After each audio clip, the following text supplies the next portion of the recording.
Infecção respiratória comum em bebês e crianças pequenas, a bronquiolite pode evoluir rapidamente e exige atenção. Especialistas explicam os sintomas, causas, formas e prevenção e quando buscar ajuda médica aí. Conversamos com o Dr. Alex Tosta e também o alerta foi reforçado aí pelo vereador Ernesto Silva, que lamentou a morte de uma criança por complicações da doença aqui no nosso município. Uma bronquiolite é causada, na maioria dos casos, pelo vírus sincial respiratório, VSR, e afeta principalmente crianças com menos de 2 anos. Bronquiolite é uma infecção viral, um vírus que circula assim como o vírus da gripe. O vírus mais comum da bronquiolite é o vírus sincicial respiratório, É um vírus que tem demonstrado uma certa gravidade nesses últimos períodos. E ele tem uma sazonalidade que é mais comum entre os meses ali de abril, onde começa o outono, até o mês de agosto, mas pode aparecer em outros meses do ano. Nós temos visto em Paracatu um aparecimento um pouco maior desde janeiro, onde temos crianças graves, nós temos visto aí principalmente nos menores de 2 anos e em especial nos menores de 6 meses, uma gravidade muito importante, com necessidade de atendimento na UTI e coisas desse sentido.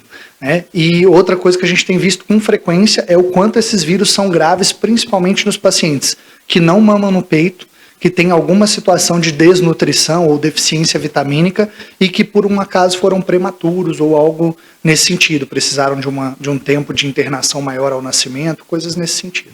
Ao contrário do resfriado ou da gripe, a bronquiolite compromete as vias aéreas inferiores, causando chiado, dificuldade para respirar e, em casos graves, insuficiência respiratória. A causa mais comum realmente é uma infecção mesmo, E aí essa infecção, esse vírus, ele tem a capacidade de fazer uma inflamação na via aérea, principalmente nos bronquíolos, onde ele faz um inchaço dessa mucosa da via aérea, o que atrapalha o fluxo de ar, e ele também aumenta a quantidade de secreção nas vias aéreas, Então a criança fica com bastante catarro, muita secreção, o que faz com que ele tenha ainda mais desconforto e uma dificuldade de conduzir.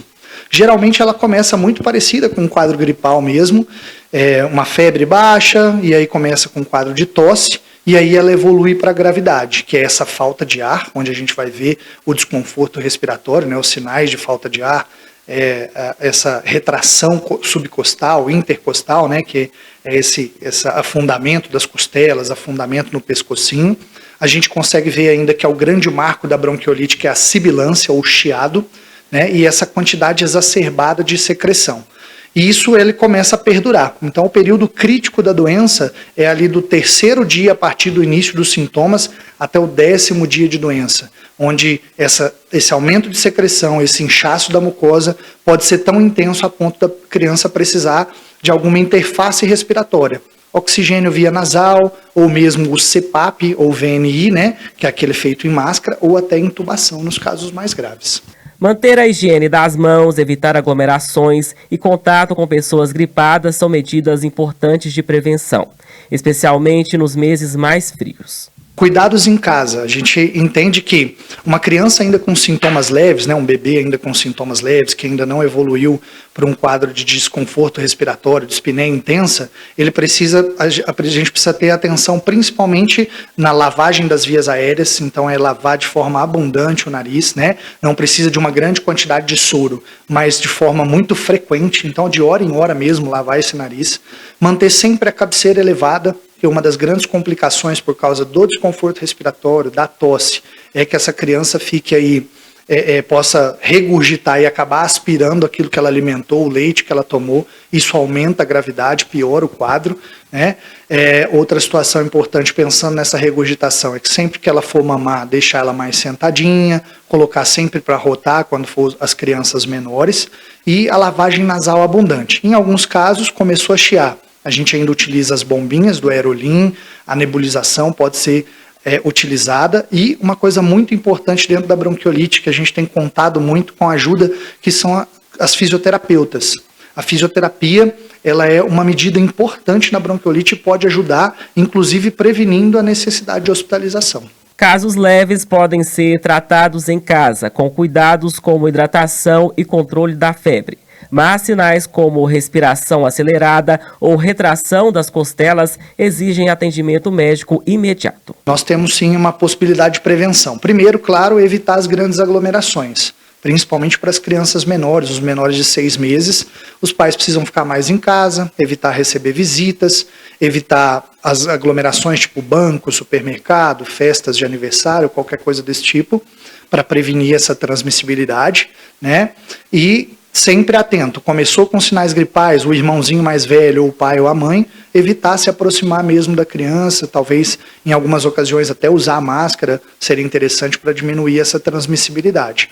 No caso do ponto de vista imunológico, a gente tem algumas possibilidades vacinais, né?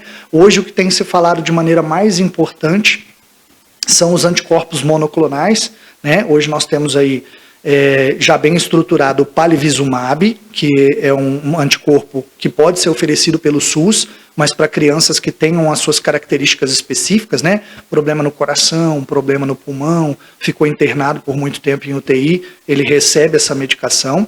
E nós temos hoje, do ponto de vista aí mais particular, para aquisição particular, a Beyfortus, né? Que é um outro anticorpo monoclonal que tem um efeito bem parecido com o palivizumab e tem essa proteção aí que pode durar de 4 a 6 meses, onde a criança faz nos 2 primeiros anos de vida. O vereador Ernesto Silva destacou a importância da conscientização após a perda de uma criança por bronquiolite em Paracatu. Foi um momento de que a gente, pôde chamar, em público aqui, a população de Paracatu para que se atente a esse quadro que só tem crescido a todo momento. Então, todo cuidado é pouco nesse espaço que nós hoje estamos vivendo na cidade de Paracatu. É uma preocupação dos 17 vereadores. Eu, como presidente da Comissão Permanente de Saúde, estou atento juntamente com os membros também. E existe sim já uma sugestão de que seja feita uma audiência pública com as pessoas ligadas à pasta, para que traga para a gente aqui a situação de momento, que vem aí as pessoas ligadas ao hospital infantil, a gestão da saúde de Paracatu, para que possamos nos atualizarmos e, em conjunto, buscarmos um plano de ação para que a população de Paracatu tenha, de fato, uma situação de solução para o problema de momento. Continuemos atentos e vigilantes.